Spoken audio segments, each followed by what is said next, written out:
Hi అండి, అందరూ ఎలా ఉన్నారండి? బాగున్నారండి. ఈరోజు నేనైతే కోడిగుడ్లు బంగాళదుంప టమాటా కర్రీ చేస్తున్నాను. గ్రేవీగా ఎలా చేసుకోవాలని మీకు చూపిస్తాను. వంట మొదలెట్టేదో రండి. పాన్ అయితే పెట్టేసుకున్నానండి. ఇప్పుడు అయితే ఆయిల్ వేసుకుందాం. ఫస్ట్ కోడిగుడ్లు వేపుకుందాం.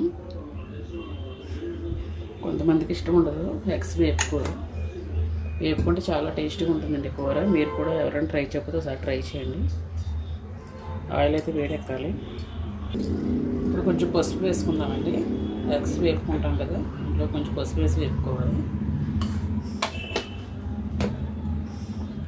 ఆయిల్ అయితే బాగా వేడెక్కిందండి. ఇప్పుడైతే ఎగ్స్ వేసుకుందాం.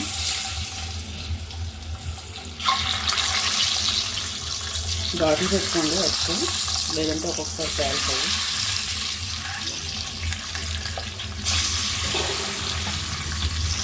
స్లోగా కలుపుకోండి.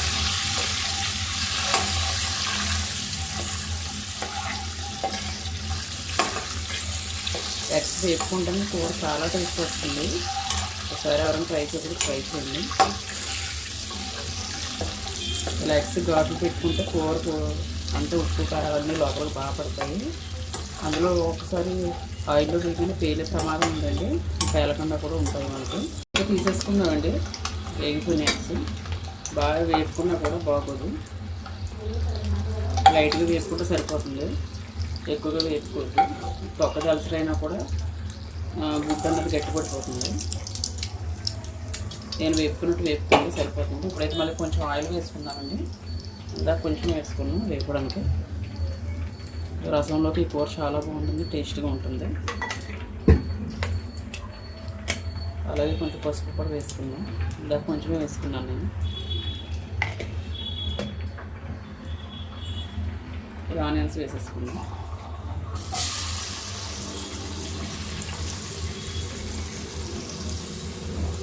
అలాగే కొంచెం కలుపు వేసుకున్నామండి. కూరకు సరిపడా మిరపకాయ వేసేసుకుంటాను. కూరకి ఎంత అవసరం అంతా ఒకసారి కలిపేసుకుందాం.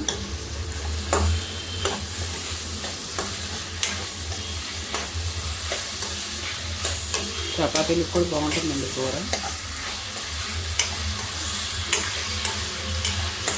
సరే బాగా కలిపేసి సిమ్లో పెట్టి బాగా ఉల్లిపాయ మగ్గ పెట్టుకున్నామండి. కూర ఎంత మగ్గితే అంత టేస్ట్ ఉంటుంది.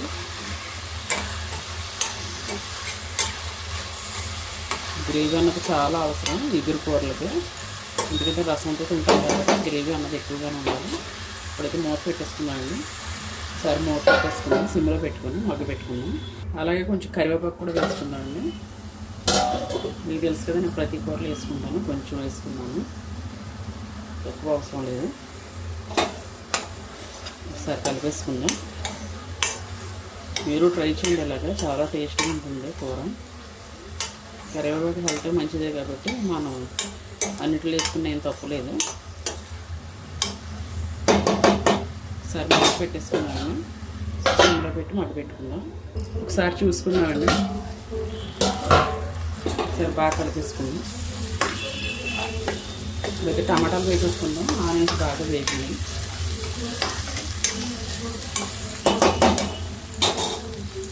టమాటాలు వేసేసుకోండి.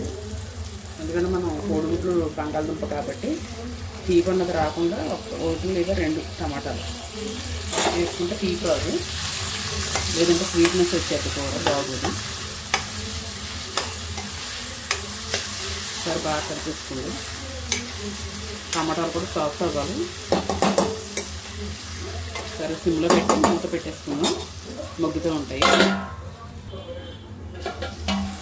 అలాగే కొంచెం అల్లం వెల్లుల్లి పేస్ట్ వీటితోనే మగ్గిపోతాయి. ఇది మసాలా గ్రేవీ కర్రీ అండి. నేను చేసినట్టు చేసుకోండి, చాలా టేస్ట్ ఉంటుంది కూర. టమాటాతో పాటు ఇది కూడా పచ్చివాసన అంతా పోతుంది. సరే మూత పెట్టేసుకున్నాం. ఒకసారి చూసుకున్నాము. టమాటాలు అయితే మగ్గుతున్నాయి. ఇప్పుడు బంగాళదుంపలు వేసేసుకున్నాం. అవి కూడా బాగా మగ్గాలండి. మగ్గేటప్పుడే బాగా ఉడుకుతాయి బంగాళదుంపలు.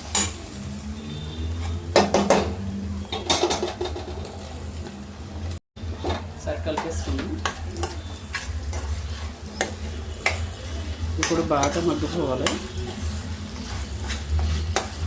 కొంచెం పెద్ద సైజు పోసుకుంటే కనుక ముందు ఉడకబెట్టేసుకోండి దుంపలు, మళ్ళీ ఉడకడం టైం పడుతుంది. ఈ సైజ్ అయితే ఉడికిపోతాయి. సిమ్లో పెట్టుకున్నాము, మగ్గు పెట్టుకున్నాం, తర్వాత చూద్దాం. ఒకసారి చూసుకున్నాము. చూసారు ఆయిల్ అంత బాగా పైకి దిగండి. ఇలా తేరే వరకు మనం మగ్గు పెట్టుకుంటే ఆ కూర చాలా టేస్ట్ ఉంటుంది. అల్లం వెల్లుల్లి వాసన కూడా బాగా పోతుంది, పచ్చి వాసన. ఇప్పుడైతే మనం కారం వేసేసుకున్నామండి. ఎగ్స్ ముందు వేసుకోవద్దు, ఎందుకంటే మళ్ళీ విడిపోతాయి, ఘాట్లు పెట్టాం కదా. చిన్న స్పూన్ నేను ఒక హెల్త్గా 2 స్పూన్లు వేసుకున్నానండి. కూరకు తగ్గట్టు తీసుకోండి కారం కూడా మీరు, క్వాంటిటీ బట్టి. ఇప్పుడు ఎగ్స్ వేసుకుందాం.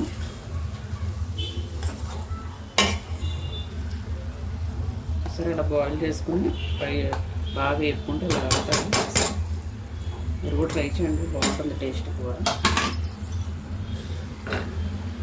సరే స్లోగా తిప్పుకోండి. ఆల్రెడీ మనం ఘాట్ అయితే పెట్టేసుకున్నాం కదా, విడిపోయే ఛాన్స్ ఉంది. ఓకే అండి, ఒకసారి మనం మూత పెట్టుకుందాం, పచ్చివాసన పోవాలి కారం. తర్వాత వాటర్ వేసుకుందాం. ఒకసారి సిమ్లో పెట్టుకుని మూత పెట్టుకుందాం. 1 సెకండ్ అలా మగ్గితే బాగుంటుంది. ఒకసారి చూసుకున్నాం. చూసారా ఆయిల్ కొంచెం తేలింది. ఈ టైంలో మనం వాటర్ వేసేసుకుందాం.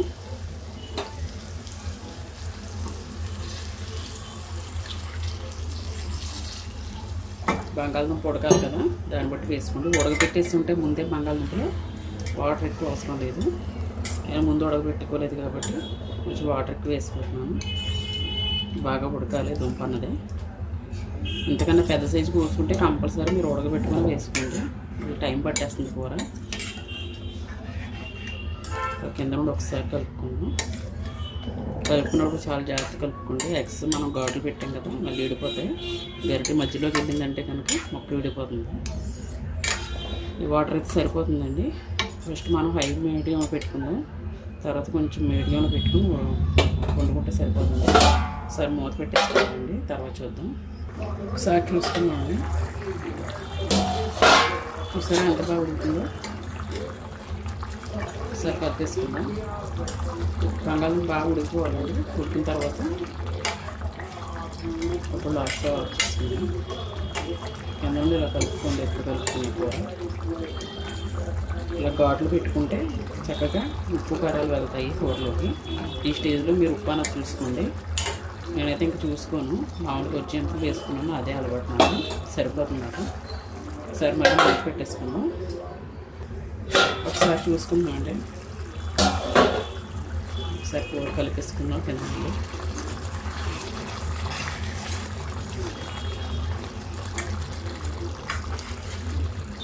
మీడియంలో పెట్టుకుంటే అలా తొందరగా అవుతుంది. కాకపోతే మనకి బంగాళదుంప ఉడకాలండి, ఉడికిందో లేదో చూసుకుందాం. ఇంకొంచెం ఉడకాలి, అందుకే ఇంకా పెద్ద ముక్కలు కోసుకుంటే కనుక మీరు ముందే పెట్టుకుంటే తొందరగా అయిపోతుంది కర్రీ. కొంచెం ఉడకాలండి, మూత పెట్టుకుందాం. సరే అంత గ్రేవీగా ఉందో కర్రీ. ఒకసారి మూత పెట్టేసుకుని అలా చూద్దామండి. ఒకసారి చూసుకుందామండి.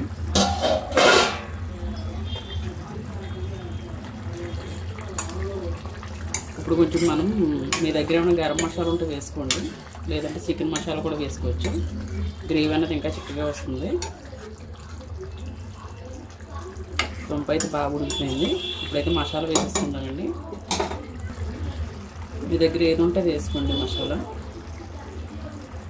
నాన్ వెజ్జే కాబట్టి ఎగ్ కూడా పర్లేదు. మసాలా వేసుకుంటే చిక్కదనం వస్తుంది కర్రీ, అలాగే టేస్ట్ కూడా బాగుంటుంది. ఇది చపాతీలోకి, రైస్లోకి, అన్నిటిలోకి చాలా అంటే చాలా బాగుంటుంది. ఒకసారి ట్రై చేయండి, పిల్లలు కూడా చాలా ఇష్టంగా తింటారు. నేను చేసిన పద్ధతిలో మీరు చేస్తే. చూసారా ఇందాక ఇప్పటికీ ఎంత గ్రేవీ చెక్కపడిపోయిందో. మసాలా వేసుకుని 1 సెకండ్ ఉంచుకుంటే మసాలా కూడా బాగా పడుతుంది కర్రీకి. ఎప్పుడైనా గుర్తుంచుకోండి, మసాలా వేసుకుంటే మనకు చిక్కదనం పెరుగుతుంది. దాన్ని బట్టి వాటర్ ఉండగా వేసుకోండి. బాగా ఎగిరిపోయి వేసుకుంటే ఇంకా గట్టిగా అయిపోతుంది కర్రీ. ఒకసారి మూత పెట్టుకున్నామండి. ఒకసారి చూసుకున్నామండి. తెల్ల అయిపోయింది కర్రీ. ఆయిల్ కూడా బాగా పైకి వెళ్ళింది. చల్లరేట ఇంకా దగ్గరికి అయిపోతుంది. ఓకే, నా వీడియో కనుక మీరు నచ్చితే నా ఛానల్ సబ్స్క్రైబ్ చేసుకుని లైక్ చేయండి, షేర్ చేయండి. మరొక మంచి వీడియోతో మళ్ళీ కలుద్దామండి. అంతవరకు బాయ్ అండి అందరికీ.